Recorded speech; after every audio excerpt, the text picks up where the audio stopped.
அஸ்ஸலாமு அலைக்கும் வரஹ்மத்துல்லாஹி வபரகாத்துஹ். பிஸ்மில்லாஹிர் ரஹ்மானிர் ரஹீம். என் வாழ்வின் இரண்டாவது முறை மார்க்கப்பணியின் தொடர்புக்காக இல்லாமல் மனவழிகளோடு நடக்கின்ற குழப்பங்களை மனதில் கொண்டு என்னை சுற்றியிருக்கின்ற விமர்சனங்களுக்கு பொது வழியில் நான் பதில் கூற கடமை இருப்பதை உணர்ந்து இந்த பதிவை இறைவனை சாட்சியாக கொண்டு வெளியிடுகின்றேன். இறை பயத்தை மனதில் கொண்டு பொறுப்புகளோடும் நிதானத்தோடும் பொறுமையோடும் நடக்கின்ற அனைத்தையும் கையாள என் மார்க்கம் காட்டியிருக்கும் வழிகாட்டுதலை எண்ணியவனாக ஆரம்பம் செய்கின்றேன். எல்லாவற்றுக்கும் முன்னதாக நான் ஒரு சாதாரண மனிதன். எப்படி இறை சோதனைகள் எல்லா மனிதர்களுக்கும் பொதுவானதோ அது போன்று சோதனையிலிருந்து நானும் விதிவிலக்கானவன் இல்லை. ஆம், என் இறைவனால் நான் சோதிக்கப்படுகின்றேன். அதுவும் மனித சதிகளைக் கொண்டும் நட்பின் துரோகங்களைக் கொண்டும் அவதூறுகளைக் கொண்டும் அவமானங்களைக் கொண்டும் மிரட்டல் எச்சரிக்கைகளைக் கொண்டும் இன்னும் பலவாறாக நான் என் இறைவனால் சோதிக்கப்பட்டு கொண்டிருக்கின்றேன். இந்த அனைத்து சோதனைகளும் என் இறைவன் புறத்திலிருந்துதான் வருகின்றது என்ற ஆழமான நம்பிக்கையை மனதில் கொண்டு எல்லா சோதனைகளிலிருந்தும் நேர்மையோடும் நீதியோடும் பொறுமையோடும் இறை பயத்தோடும் அதை கடக்க ஒவ்வொரு நாளின் விடிகளை எதிர்பார்த்தவனாகத்தான் என் நாட்களை நகர்த்தி கொண்டிருக்கின்றேன். நான் இங்கு உரை நிகர்த்த வரவில்லை. நடக்கின்ற குழப்பங்களுக்கு 3 கேள்விகளாக என் தரப்பிலிருந்து பிரித்து கேள்விகளையும் பதில்களையும் முன்வைக்கின்றேன். அழைப்பு பணியில் என் மேல் வைக்கப்படும் விமர்சனங்களுக்கும் அவதூறுகளுக்கும் எனது பதில்கள் எது? என் மார்க்கத்தின் அழைப்பு பணி 2014ஆம் ஆண்டு முதல் இன்று வரை இறைவன் எனக்கு கொடுத்த மார்க்கத்தின் கல்வியை நான் என்னை மாற்றிக்கொள்ள, மறுமையின் விதைகளை நான் அறுவடை செய்ய இறைவனுக்காக மட்டும் நான் அமைத்து கொண்ட பாதை இது. அழைப்பு பணி இடமல்லாது பொதுவெளியில் எதை கொண்டும் நான் மக்களுக்கு முன்னால் வந்ததில்லை.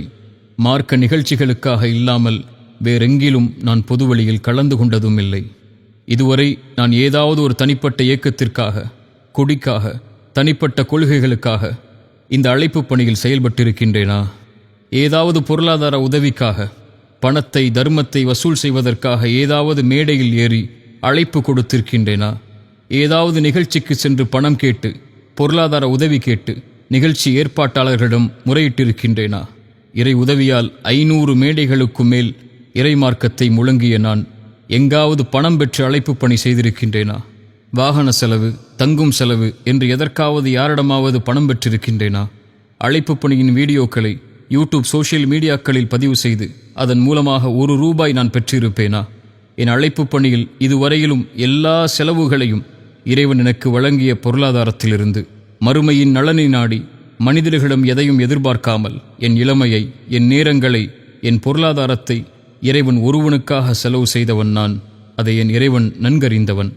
இதை அறிந்திருந்தும் அழைப்பு பணியை வைத்து பணம் சம்பாதிப்பவன், அழைப்பு பணியின் முகத்தை வைத்து பணத்தை பெற்று வியாபாரம் செய்பவன் என்று எவரேனும் கூறினால் இறைவனின் நீதிமன்றத்தை அஞ்சிக் கொள்ளுங்கள். உங்கள் நாவுகள் உங்களுக்கு எதிராக சாட்சி சொல்லும் நாளை பயந்து கொள்ளுங்கள். இந்த விமர்சனத்தை 12 ஆண்டுகள் நான் எதிர்கொள்கிறேன். அன்றும் எனக்கு கொடுக்கப்பட்ட எச்சரிக்கை, இன்றும் எனக்கு கொடுக்கப்படுகின்ற ஓர் எச்சரிக்கை: அழைப்பு பணியை விடு. உனக்கெல்லாம் அதற்கு என்ன தகுதி இருக்கிறது? உன்னை எதிர்ப்பதை, விமர்சிப்பதை அப்போதுதான் நாங்கள் நிறுத்துவோம். உனக்கு எதிராக சூழ்ச்சி செய்வதை விடுவோம் என்பதுதான் இத்தனை ஆண்டுகளில் நான் பெற்ற எதிர்ப்பின் வார்த்தைகள். எத்தனை பொறாமைகள், எத்தனை காழ்ப்புணர்ச்சிகள்! இறைமுகத்தை நாடி நான் செய்யப்பட வேண்டிய இந்த பணியில் எத்தனை எதிர்ப்புகளையும் மனித துரோகங்களையும் நான் கண்டிருக்கின்றேன். எத்தனை நாடுகளில் என்னை முடக்கினார்கள், எத்தனை மேடைகளில் என்னை தடுத்தார்கள். அழைப்பாளர்கள் என்று சொல்லக்கூடிய சிலர் அவர்களின் வன்மங்களை என் மீது கொட்டி தீர்த்து என் தனி பொது வாழ்க்கையை எச்சரித்து விமர்சித்திருக்கின்றார்கள்.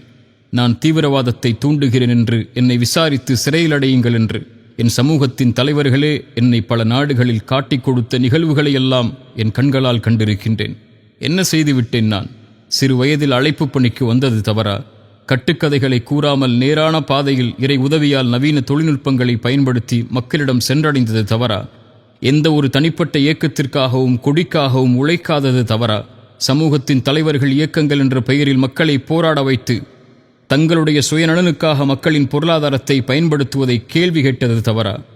இயக்கம் நடத்தி பொருளாதார வசூல் வேட்டை செய்தேனா? சதக்கா ஜக்காத் என்ற பெயரில் மக்களின் பணத்தை சுயநலனுக்காக கணக்கின்றி பல இயக்கங்களைப் போல் இறைவன் பாதுகாத்தவர்களை தவிர நான் பயன்படுத்தியிருக்கின்றேனா? எனக்கென்று ஒரு குழு உண்டா, இயக்கம் உண்டா, அமைப்பு உண்டா? 13 ஆண்டுகள் இறைவனை தவிர யாரை நாடி நின்றிருக்கின்றேன்? இத்தனை ஆண்டுகள் இந்த சமூகத்திற்காக, அதன் நேர்வழிக்காக என் சிறு குரலின் அழைப்பை தவிர நான் செய்த செயல் என்ன? இந்த அழைப்பு பணியின் பாதையில் எத்தனை மிரட்டல்கள், சதிகள்! இதுவரை எங்காவது, எந்த மேடையிலாவது யாரின் கண்ணியத்தையாவது குறைத்து பேசி இருக்கின்றேனா? எந்த இயக்கத்தையாவது தனிப்பட்ட முறையில் சாடி இருக்கின்றேனா? யாரின் புகழுக்காகவோ இகழுக்காகவோ உழைத்திருக்கின்றேனா? எங்காவது மார்க்க மேடைகளை என் சுயநலனுக்காக பயன்படுத்தியிருக்கின்றேனா? இப்படி இறைவனுக்காக, இறைவனுடைய முகத்தை நாடி செயல்பட்ட எனக்கு ஏன் இத்தனை விமர்சனங்கள் இந்த அழைப்பு பணியில் மட்டும்? இது என் இறைவனால் வழங்கப்பட்ட பாதை.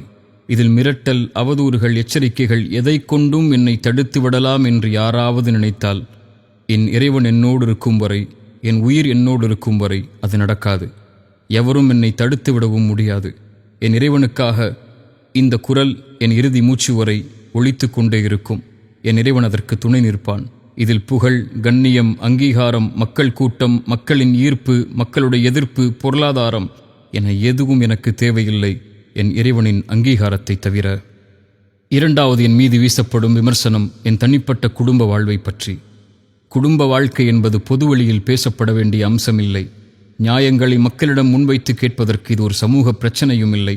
நாகரிகமற்று மற்றவர்களின் குடும்ப வாழ்க்கையை பொதுத்தளத்தில் விமர்சிக்கும் எந்த தகுதியும் இந்த சமூகத்தில் எவருக்கும் இல்லை. அவரவரின் குடும்ப வாழ்வின் நிகழ்வுகளை அவரவர் சார்ந்து விட்டுவிட்டு மார்க்க அடிப்படையில் தீர்வை காண்பதுதான் முறையை தவிர, ஒருவரை இழிவுபடுத்த இயக்கம் என்ற பெயரில் கட்ட பஞ்சாயத்து செய்து நடுத்தெருவில் நிற்க வைத்து அவமானப்படுத்துவதோ, வன்கொடுமை என்று ஒருவர் மீது மாபெரும் பழியை போடுவதோ வழிமுறை அல்ல. எந்த தூதரும் இதற்கு இவர்களுக்கு வழிகாட்டவில்லை. இன்னும் நான் இதில் பட்ட அநீதத்தை இந்த இடத்தில் எடுத்து கூறினால் பலரின் கண்ணியத்தை பற்றிய நாவுகள் பேச நேரிடும் என்பதைக் கண்டு இறைவன் மீது பயம் கொண்டு விலகிக் கொள்கிறேன். அவரவரின் வாழ்க்கையை, அதை சார்ந்திருக்கும் அம்சங்களை அவரவர்களோடு விட்டுவிடுங்கள். உங்களுடைய குடும்ப வாழ்வை எப்படி பொதுத்தளத்தில் விமர்சிப்பதை யாரும் விரும்ப மாட்டீர்களோ, அதுபோன்று என் குடும்ப வாழ்வை பொதுத்தளத்தில் விமர்சிப்பதை நானும் விரும்பவில்லை. இதில் நான் இறைவனை பயந்து கொள்கிறேன். இதில் நான் எவருக்கும் அநீதம் செய்பவன் இல்லை. என் இறைவன் என் செயல்களின் நேர்மையைக் கொண்டு இது போன்ற குழப்பங்களிலிருந்து என்னை பாதுகாக்க போதுமானவன். மூன்றாவது, விமர்சனங்கள் தனிப்பட்ட என் வியாபார பொருளாதாரத்தை பற்றிய குற்றச்சாட்டுகள். இவைதான் என் முன்னால் கேள்விகளாக குவிந்து கிடக்கிறது. என் வியாபாரம் என்பது என் இறைவன் எனக்கு வழங்கிய கல்வியை கொண்டும் அனுபவத்தை கொண்டும் இறைவன் அனுமதித்த செல்வத்தை ஹலாலான வழியில் பெறுவதற்கு நான் தொடங்கிய ஒன்று. இன்று நேற்று அல்ல, 15 ஆண்டுகள் முதல் இதுவரை இறைவன் அருளால் என் பொருளாதாரம் இந்த வியாபாரத்தின் அடிப்படையில் மட்டுமே அமைந்திருக்கிறது. இதற்கு என் இறை உதவிக்கு பிறகு 10 ஆண்டுகள் பல நாடுகளில் நான் உழைத்த நிறுவனங்களும், என் MBA மேல் படிப்பும், என் இறைமார்க்கத்தின் வியாபார வழிகாட்டலும் இதுவரை எனக்கு உதவி செய்து கொண்டிருக்கிறது. நான் வியாபாரத்தின் மூலமாக மட்டுமே என் பொருளாதாரத்தை தேடுபவன். அழைப்பு பணியை முன்வைத்து அல்ல. அழைப்பு பணி என் நோக்கம், அது என் தொழில் அல்ல. வியாபாரமே என் தொழில். ஆனால் ஒரு அழைப்பாளன் எப்படி பணம் சம்பாதிக்க முடியும்? இவ்வளவு பெரிய வியாபாரங்களையும் நிறுவனங்களையும் ஒரு அழைப்பாளன் எப்படி நடத்தலாம் என்று என் முன்னால் அவதூறுகளின் கேள்விகளை முன்வைத்தால் இதற்கு நான் பதில் கூற வேண்டிய எந்த அவசியமும் எனக்கு இல்லை. நான் செய்யும் வியாபாரத்தின் நோக்கமே சுய ஒழுக்கத்தோடு வியாபாரம் செய்து செல்வத்தை ஹலாலான வழியில் சம்பாதித்து என் அழைப்பு பணியில் நான் சுதந்திரமாக இறைமுகத்தை நாடி செயல்பட வேண்டும் என்ற நோக்கத்தை தவிர வேறெதுவும் இல்லை என்பதை என் இறைவன் நன்கறிந்தவன். 15 ஆண்டுகளில் எத்தனையோ ஏற்றிறக்கங்களை இந்த வியாபாரத்தில் கண்ட நான், நஷ்டலாபங்களை கண்ட நான், இன்று வரை இந்த வியாபாரத்தை பேணி பாதுகாத்து நடத்தி வந்த போதிலும் இத்தனை ஆண்டுகள் இல்லாமல் என் தனிமனித பொருளாதார வாழ்க்கையின் அம்சங்கள் இன்று ஏன் பொது வழியில் விமர்சிக்கப்படுகிறது? அழைப்பு பணியில் இருப்பவன் வியாபாரம் செய்வதாலா, அல்லது அழைப்பு பணியில் இருப்பவன் சுய பொருளாதாரத்தோடு வாழக்கூடாது என்பதாலா, ஏழ்மையிலேயே ஒரு அழைப்பாளன் வாழ வேண்டும் என்ற எண்ணம் இந்த சமூகத்தில் வேரூன்றி நிற்பதாலா? எதனால்? இதற்கெல்லாம் பதில்கள் எங்கே இருக்கிறது? ஒருவன் வியாபாரத்தில் உயர்ந்து விட்டாலே இவன் ஹவாலா பணத்தை கொண்டு உழைப்பவன், 3ஆம் தர வியாபாரம் செய்பவன், அவரின் பினாமி, இவரின் பினாமி, அவரின் காசு, இவரால் முன்வந்தவன் என்ற கதைகளை ஏன் எடுத்துரைக்கிறீர்கள்? வியாபாரத்தில் சறுக்கினால் இவன் எதனால் தோற்றான், இவன் தோற்பான் என்று எங்களுக்கு தெரியும், இந்த நிலைக்கு வருவான் என்று தெரியும் என்று ஏன் கூச்சலிடுகிறீர்கள்? எவர் உயர்ந்தாலும் இங்கு யாரும் மகிழப் போவதும் இல்லை என்பதையும், எவர் தாழ்ந்தாலும் பழி போடுவதைத் தவிர வேறு எதையும் செய்ய யாரும் தயங்குவதில்லை என்பதையும் இந்த உலகத்தின் பாடமாக பெற்று வாழ்ந்து கொண்டிருக்கின்றேன். இறை உதவியைக் கொண்டு ₹1 ஆரம்பம் செய்து இன்று இத்தனை நிறுவனங்களை நடத்தி எத்தனையோ ஏற்றிறக்கங்களைக் கண்டு இரவு பகலாக உழைத்து ஹலாலான செல்வத்தை சேர்ப்பதற்காக வங்கிகளை அணுகாமல் என் செல்வத்தையும் ஹலாலான முதலீடுகளை கொண்டும் நடத்தப்பட்டதுதான் என் நிறுவனங்கள். இதன் மீது ஏன் இத்தனை விமர்சனங்கள், ஏன் இத்தனை கட்டுக்கதைகள்? ஒருவரின் தனிப்பட்ட வியாபார முறையை அறியாமல், பொருளாதார அம்சங்களை அறியாமல், கொடுக்கல் வாங்கலின் தன்மைகளை அறியாமல் எப்படி நாவு கூசாமல் ஒருவரை இவ்வளவு கேவலமாக விமர்சிக்க முடியும்? இருவருக்கும் நடந்த வியாபார தொடர்பு என்ன, ஒப்பந்தம் என்ன, பெறப்பட்ட லாபம் என்ன, பகிரப்பட்ட நஷ்டம் என்ன என எந்த அடிப்படை உண்மைகளையும் தெரியாமல் இழிவின் வார்த்தைகளை ஏன் முன்வைத்துக் கொண்டே இருக்கிறீர்கள்? இதை சார்ந்த விமர்சனங்களுக்கு வருகின்றேன். பல கோடி மோசடி, பொதுமக்களின் பணம் சூறையாடல், அழைப்பு பணியை வைத்து முதலீடு ஈட்டுதல், பலரிடம் ஒரே நிறுவனத்திற்காக வசூல் செய்தல், இப்படிப்பட்ட கேள்விகளை எல்லாம் என் முன்னால் முன்வைத்து விட்டீர்கள். பல கோடி மோசடி, எத்தனை கோடி? ஒருவர் சொல்கிறார் 2 கோடி, இன்னொருவர் சொல்கிறார் 10 கோடி, இன்னொருவர் சொல்கிறார் 50, 100 கோடி என்று. இன்னும் அவரவர்களின் நாவுகளுக்கு ஏற்ப அவரவர்கள் தொகையை முடிவு செய்கிறார்கள். இதில் எது உண்மை? இதை என் இறைவனும் நான் தொழில் நடத்தும் நாட்டின் அரசாங்கமும் என் வங்கிக் கணக்கும் தான் அறிந்தவை. இதை பொதுவெளியில் வெளியிட நான் சமூகத்தை வைத்து இயக்கம் நடத்தவில்லை. லாப நஷ்டங்களை கொண்ட வியாபார நிறுவனம் நடத்துகிறேன். ஒரு தனி மனிதனின் பொருளாதார வியாபார நிறுவனத்தை பற்றிய கணக்குகளை பொதுவெளியில் வெளியிட வேண்டிய அவசியம் இங்கு எதற்கும் இல்லை. பொதுமக்களின் பணம், முதலீடுகள் சூறையாடுதல் என்ற விமர்சனம். என்னோடு வியாபாரம் செய்யும் நபர்களே மொத்தம் 8 பேர்தான். இவர்கள்தான் இவர்கள் சொல்லும் சமூகமா, பொதுமக்களா? இவர்கள் நேற்று இன்றுதான் என்னோடு வியாபார தொடர்பில் உள்ளவர்களா? இவர்கள் வியாபாரத்தில் எந்த அடிப்படையும் தெரியாமல் நான் அழைப்பாளன் என்பதால் மட்டும் லாபத்தை எதிர்பார்க்காமல் முதலீடு செய்தவர்களா? இவர்களுக்கும் எனக்கும் உள்ள தொடர்பு, கொடுக்கல் வாங்கல் சமூகத்தின் மத்தியில்தான் முடிவு செய்யப்பட்டதா? சில நபர்களுக்கும் ஒரு நிறுவனத்திற்கும் நடக்கும் கொடுக்கல் வாங்கல், லாப நஷ்ட பகிர்வு ஏன் சமூகத்தின் மத்தியில் பொதுவெளியில் விமர்சிக்கப்படுகிறது? சமூகத்தில் உள்ள எல்லா வியாபாரிகளின் வியாபார தொடர்பும், கொடுக்கல் வாங்கலும் இப்படித்தான் பொதுவெளியில் விமர்சிக்கப்படுமா? யாராவது இதை ஏற்றுக்கொள்வார்களா? ஒரு அழைப்பாளன் பொதுவெளியில் இருக்கிறான் என்பதற்காக அவனுடைய தனிப்பட்ட பொருளாதார கணக்குகள் பொதுவெளியில் பகிரப்பட வேண்டும் என்பதுதான் நீதியா? என் நிறுவனத்தில் வேலை பார்த்த ஒருவர் வேலையை விட்டு அவரின் தவறால் நீக்கிய காரணத்தால் வெறுப்புணர்ச்சியோடு சதித்திட்டம் செய்து என்னோடு கருத்து வேறுபாடு கொண்டுள்ள எல்லா எதிரிகளையும் ஒன்றிணைத்து என் நிறுவனத்தின் தனிப்பட்ட அமானிதங்களை பலரிடம் பகிர்ந்து கொண்டு என்னோடு தொழில் செய்யும் எல்லோரையும் குழப்பி ஒரு மனிதனுடைய 15 ஆண்டுகளுடைய உழைப்பை தரைமட்டமாக்கிய இந்த சூழ்ச்சியை நான் பொதுவெளியில் பகிர்ந்தால் என்ன ஆகும்? இவர்களின் இந்த குரல் எல்லாம். இந்த சூழ்ச்சியில் அழிந்தவனும் கேள்விக்குள்ளாக்கப்பட்டவனும் நானாகவே இருந்துவிட்டு போகின்றேன். என்ன ஆனாலும், என்ன அநீதம் என் மீது செலுத்தப்பட்டாலும் நான் யாருக்கும் அநீதம் செய்யப் போவதில்லை. செல்வம் ஒரு அமானிதம், அதை பேணவில்லை என்றால் என்ன ஆகும் என்ற மார்க்கத்தின் எச்சரிக்கையை நன்கறிந்தவன் நான். எவரின் ₹1 ஹராமான வழியில் என்னிடம் வந்துவிடக்கூடாது என்பதை பேணி பாதுகாப்பவன் நான். இந்த சூழ்ச்சி வலையில் நானும் என் வியாபாரமும் என்னை சார்ந்தவர்களும் சிக்குண்டு தவிக்கிறோம். இருந்தாலும் அமானிதங்களை இறை பயத்தோடு கையாள வேண்டுமென்ற இறை பயத்தை மேலும் என் உள்ளத்தில் நான் பதிய வைக்கிறேன். இந்த நேரத்தில் இதன் வியாபாரத்தின் தோல்வி அல்ல, ஒரு சதியால் நான் சந்திக்கும் வீழ்ச்சி. எத்தனையோ ஏற்ற இறக்கங்களை என் வாழ்வில் கண்ட நான் இறைவனுடைய அருளால் எப்படி மீண்டு வந்தேனோ அது போன்று என்னோடு நேர்மையும் உண்மையும் இருக்கும் வரை என் இறைவன் என்னை ஒருபோதும் கைவிடப் போவதில்லை. என் இறைவன் என்னோடு இருக்கின்றான். என்னை இறைவனுக்காக நேசிக்கும் எல்லா உறவுகளும் என்னோடு உண்டு. எல்லோரின் அமானிதங்களும் என் தரப்பிலிருந்து நீதியோடு மட்டுமே நடந்து கொள்ளப்படும் என்பதை இந்த குழப்பங்களுக்கு இறை சாட்சியோடு நான் முன்வைக்கும் வார்த்தைகள். கடைசியாக, ஒட்டுமொத்த சமூகத்தையும் கலக்கத்திலே ஆட்படுத்தி சந்தேகங்களை கிளப்பிய UTJ என்ற அமைப்பால் வெளியிடப்பட்ட அந்த வீடியோ, அந்த வீடியோவின் காட்சிகளை வைத்து அதை நியாயப்படுத்தியும் எதிர்த்தும் கேள்விகளை முன்வைத்தும் எல்லா நாவுகளும் சமூகத்திலே பேசி தீர்ந்துவிட்டது. இறைவனால் பாதுகாக்கப்பட்டவர்களை தவிர என் தரப்பின் கேள்விகளையும் நியாயங்களையும் என் அவமானங்களையும் இதுவரை என் இறைவனிடத்தில் மட்டுமே முறையிட்டு வந்த நான் என் பொறுப்பை உணர்ந்து நடந்தவற்றை இறை சாட்சிகளோடு பட்டியலிடுகின்றேன். கடந்த ஆகஸ்ட் 8ஆம் தேதி நான் திருச்சிக்கு நண்பராக கருதிய ஒருவருக்கு நான் செய்த பண உதவியை திருப்பி பெறுவதற்காக வந்த நேரத்தில் அந்த நண்பனையே எனக்கு துரோகியாக மாற்றி அவரோடு சேர்ந்து சதி செய்து என்னை கடத்தியது யார்?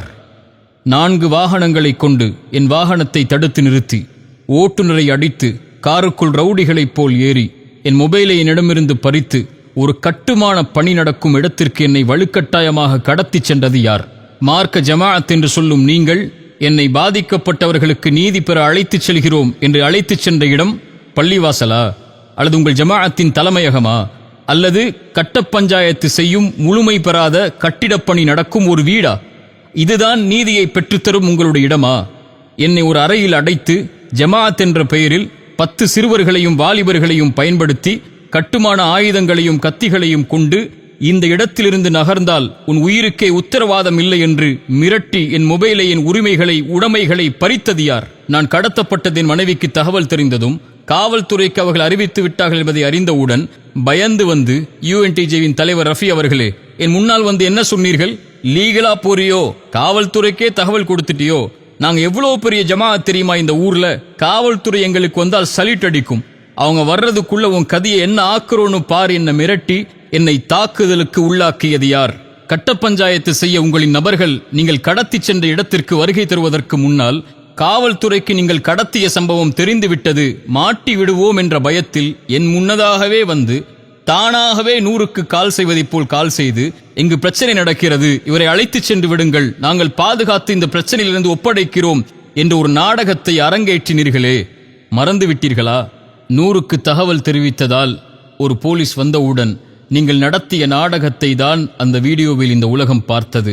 அதற்கு முன்னால் நீங்கள் நடத்திய தாக்குதலை, தடுத்த அடிப்படை உரிமைகளை, மிரட்டிய இரையச்சமற்ற வார்த்தைகளை வீடியோ எடுத்தீர்களே, அதையும் வெளியிட்டிருக்கலாமே. கட்ட பஞ்சாயத்து செய்யும் உங்களுடைய காட்சிகள் வெளிவந்துவிடும் என்ற பயமா? இவர் எனக்கு 12 ஆண்டுகால நண்பர், UNTJவின் பேச்சாளர் என்று பொய் சொன்னீர்களே. இத்தனை வருடங்களில் ஒரு 5-10 நிமிடம் நீங்கள் என்னோடு உரையாடி இருப்பீர்களா? 1 அல்லது 2 முறை என்னை சந்தித்திருப்பீர்களா? இதுவரை உங்கள் அமைப்பு நடத்திய 2 நிகழ்ச்சிகளில் தான் நான் கலந்து கொண்டிருக்கிறேன். உங்கள் மக்கள் பலத்தை TNTJவிலிருந்து நீங்கள் வெளிவந்ததற்கு பிறகு வெறும் கூட்டத்தை நிரூபிப்பதற்காக என்னை பகடைக்காயாய் பயன்படுத்திய அந்த அநாகரிகத்தை உங்கள் தெரு ஊர்வாசிகளிடம் கேட்டு தெரிந்து கொள்வோமா? அந்த வீடியோவிலும் இன்று வரையிலும் இத்தனை அவதூறுகளையும் என் தரப்பின் நியாயங்கள் எதுவும் தெரியாமல் பேசிய அத்தனை நாவுகளின் வஞ்சகத்தையும் ஏன் பொறுமையோடு கையாண்டேன் தெரியுமா? ஒரு நாள் நீங்களே உங்களுக்கு எதிராக சாட்சி சொல்லக்கூடிய நாள் வரும். பொய்களை ஆதாரமாக கொண்டு வருவீர்கள் எனக்கு முன்னால். அதை முறியடிக்க இறைவன் என்னோடு இருந்து ஒரு நாளை ஏற்படுத்துவான் என்பதற்காக மட்டும்தான் அந்த நிலையில் நான் பொறுமையை கையாண்டேன். அந்த வீடியோவில் நீங்கள் எனக்கு முன்வைத்த அவதூறான குற்றச்சாட்டுகள், 1 கோடி ஹவாலா பணம், மாற்ற வந்தவரை பிடித்து விட்டோம், காவல்துறை உங்களுக்கே தகவல் கொடுத்தது இது நடப்பதை, நான் மாற்ற வந்த 1 கோடி ஹவாலா பணம் யாருடையது, எங்குடையது, யாரின் பணம் அது, அவரின் பெயர் என்ன, காவல்துறை உங்களுக்கு தகவல் கொடுத்தது என்று சொன்னீர்களே, காவல்துறை உங்களுக்கு தகவல் கொடுக்க நீங்க என்ன அரசு அதிகாரிகளா? அல்லது சம்பந்தமான விசாரணை எங்கே, வழக்கு எங்கே? 15 காவல் அதிகாரிகள் உங்கள் பள்ளிவாசலை சுற்றி இருந்தார்கள் இதை அறிந்தவுடன் என்று சொன்ன நீங்கள், 100க்கு நீங்கள் தகவல் கொடுத்தவுடன் ஏன் ஒரே ஒரு காவல் அதிகாரி மட்டும் வந்தார்? ஒரு குற்றவாளியை அப்படித்தான் பாதுகாத்து பைக்கில் அழைத்துச் செல்வார்களா? இல்லை என்றால் உங்கள் ரவுடி இந்த அராஜக போக்கில் இருந்து என்னை பாதுகாப்பதற்காக அவர் அழைத்துச் சென்றாரா? 10 கோடி மோசடி என்று கூச்சலிட்டீர்கள். யார் எனக்கு அந்த 10 கோடி அளித்தவர் என்று கூறினீர்கள்? எந்த அடிப்படையில் அவர் எனக்கு 10 கோடியை கொடுத்தார் என்று குறிப்பிட்டீர்கள்? சரி, அவர் 10 கோடி கொடுத்த கணக்கை அவர் நீதியாக நிரூபிக்கட்டும், உண்மை ஒரு நாள் வெளியே வரும். சரி, அந்த நபர் யார்? உங்கள் இயக்கத்திற்கும் அவருக்கும் என்ன சம்பந்தம்? உங்கள் 10 பேர் கொண்ட வெள்ளை யூனிஃபார்ம் அணியும் உங்கள் ஜமாஅத்திற்கு முதலீடு செய்யக்கூடிய நபர் அவர் இல்லையா? உங்கள் ஜமாஅத்திற்கு எதிராக அமைந்த TNTJ அமைப்பு தெருவாசிகளிடம் சென்று கேட்போமா? உங்களுக்கு முதலீடு செய்து உங்கள் ஜமாஅத்திற்கு வழிகாட்டக்கூடிய தலைவர் அவர்தானே. உங்கள் தலைவருக்கு கட்ட பஞ்சாயத்து செய்து 1ஐ 100ஆக்கி பணம் வசூல் செய்து கட்ட பஞ்சாயத்து செய்யும் நாடகம்தானே அது. ஏன் அதை மறுக்கிறீர்கள்? நாவு கூசாமல் இரையச்சமின்றி ஒரு பெண்ணை வன்கொடுமை செய்தவன் என்று கூச்சலிட்டீர்களே, எந்த அடிப்படையில்? என் தனிப்பட்ட வாழ்வில் எதில் நீங்கள் பங்கு கொண்டீர்கள்? எந்த அடிப்படையும் இன்றி என் வாழ்வை குறித்து கேள்வி கேட்க உங்கள் இயக்கத்தின் சிறுவர்களுக்கும் உங்களுக்கும் தகுதி கொடுத்தவன் எவன்? இதற்கு சாட்சியாக நீங்கள் முன்வைக்கும் அந்த பெண் வழக்கறிஞர் யார்? அதை ஏன் மறைத்தீர்கள்? 10 கோடி முதலீடு செய்ததாக கூறுகின்ற உங்களின் தலைவரின் 4வது மனைவி இல்லையா அவர்? பொருளாதார மோசடிக்கு கணவரும் பெண் குற்றச்சாட்டுக்கு அவருடைய மனைவியும் இவர்களின் 10 பேரின் இயக்கம் ஒரு தனி மனிதனுக்கு எதிராக இப்படி படுகேவலமான அவதூறுகளையும் பொய்களையும் பொது சமூகத்தின் மத்தியிலே கட்டவிழ்த்து விட முடியும்? கடத்தல் மற்றும் காணவில்லை புகார் தங்கள் மீது இருப்பதை தெரிந்தவுடன் காவல்துறை தோலுரித்து விடும் என்பதை பயந்து தப்பித்து ஓடி எப்படியாவது பழியை போட்டு பகல் முதல் இரவு வரை பொய் சாட்சிகளை கொண்டு புகார் அளித்து எப்படியாவது இவனை சிறையில் அடைக்க வேண்டும் என்று முயற்சித்தீர்களே, கூச்சலிட்டீர்களே. உங்கள் கூச்சலை பார்த்து, உங்கள் வெள்ளையாடை இயக்கத்தை பார்த்து காவல்துறை அதிகாரிகள் சொன்ன வார்த்தைகளை நான் இங்கே கூறினால் என்ன ஆகும் உங்கள் ஜமாஅத்தின் நிலைமை? என்னை குற்றவாளி என்றீர்கள். அப்படி என்றால் உங்கள் இயக்கம் எந்த தொந்தரவும் கொடுக்க மாட்டோம், இவரின் பாதுகாப்பை உறுதி செய்வோம் என்று தலைதொங்க காவல் நிலையத்தில் நீங்களும் உங்கள் தலைவரும் எழுதி கொடுத்தீர்களே, அந்த நகலை நான் வெளியிட வேண்டுமா? காவல்துறை கைது என்று தலைப்பை வெளியிட்டீர்கள். அப்படி என்றால் என் பாதுகாப்பை உறுதி செய்ய, உங்கள் அராஜக போக்கிலிருந்து என்னை பாதுகாக்க, என்னுடைய அறை வரை காவல்துறை வாகனங்கள் என்னை பாதுகாக்க வந்தது எதற்கு? துரோகத்தை கொண்டு என்னை வீழ்த்த நினைத்தீர்கள், கடத்தினீர்கள், தாக்குனீர்கள், ஆயுதத்தை கொண்டு மிரட்டினீர்கள், என் உடைமைகளை பறித்தீர்கள். அன்றாட தேவைக்கு நான் செல்வதை கூட கதவை திறந்து செல் என்று நாவு கூசாமல் அதிகாரம் செய்தீர்கள். 3 மணி நேரம் உணவில்லாமல் சிறுவர்களைக் கொண்டும் வாலிபர்களைக் கொண்டும் என்னை தாக்கி ஒரே இடத்தில் உட்கார வைத்தீர்கள். இதுதான் உங்களுடைய இஸ்லாமின் நீதியா? இது குறித்து காவல்துறைக்கு நான் அளித்த புகாரையும் மருத்துவ அறிக்கையையும் காயங்களின் புகைப்படத்தையும் வெளியிட்டால் உங்கள் நண்பன் நாடகம் என்னவாகும் என்று தெரிந்து கொள்வோமா? இங்கு தப்பிக்கலாம் உங்கள் அதிகார பணபலத்தை வைத்து. இறைவனின் நீதிமன்றத்தில் அணுவும் நகர முடியாது.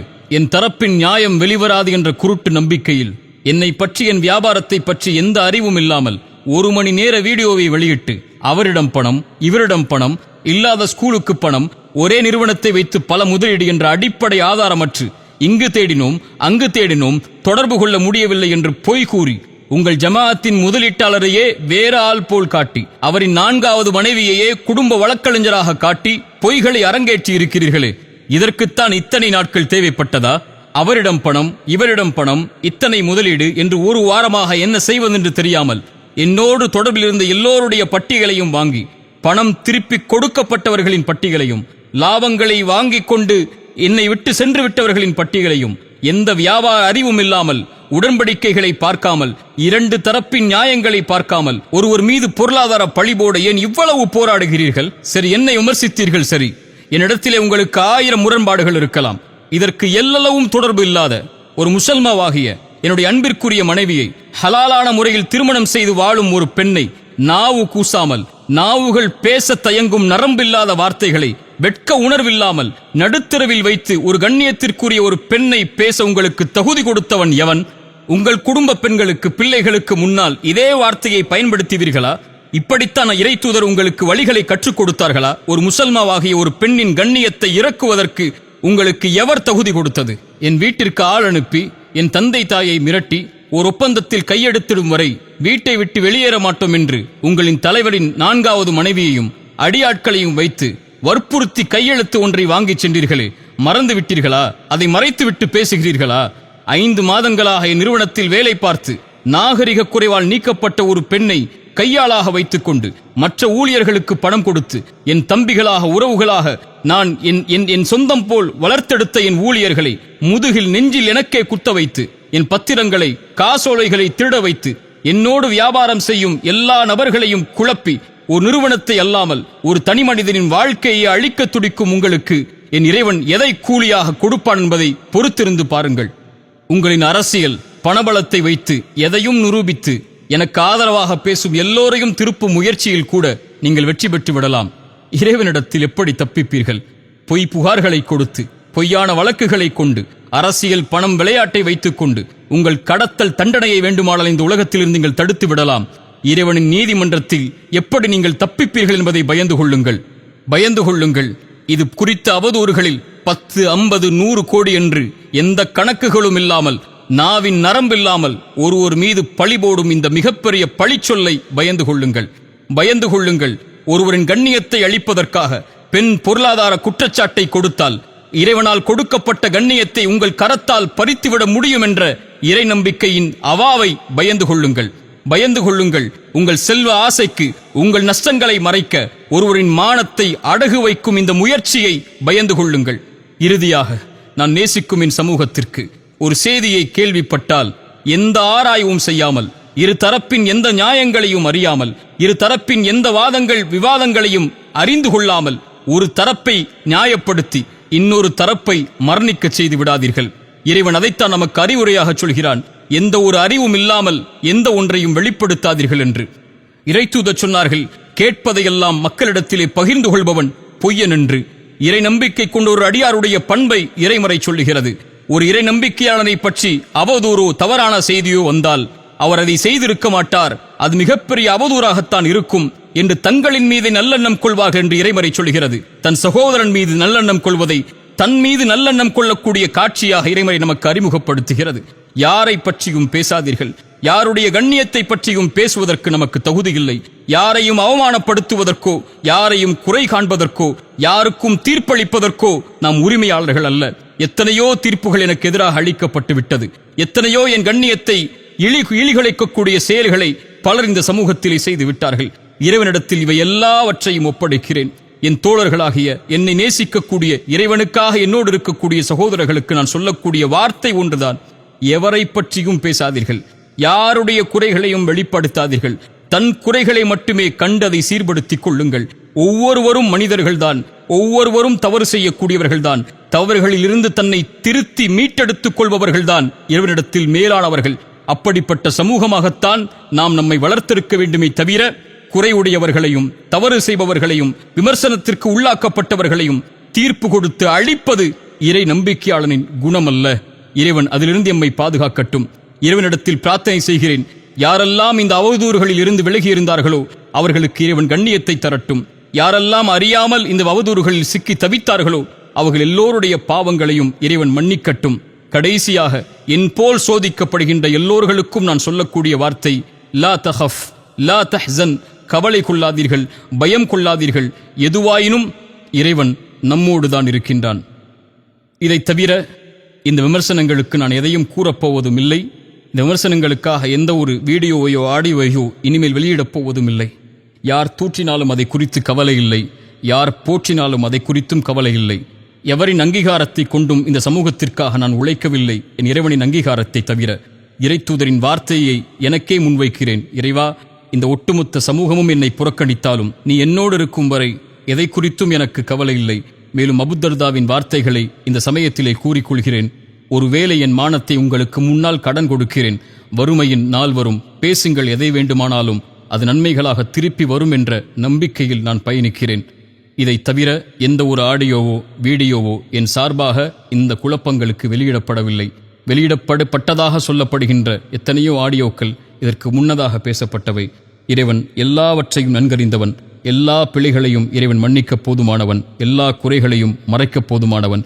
எல்லோர்களுக்கும் இறைவன் நேர்வழி காட்டி எல்லோர்களுடைய செயல்களையும் இறைவன் அங்கீகரிக்கட்டும். அஸ்ஸலாமு அலைக்கும் வரஹ்மத்துல்லாஹி வபரகாத்துஹு.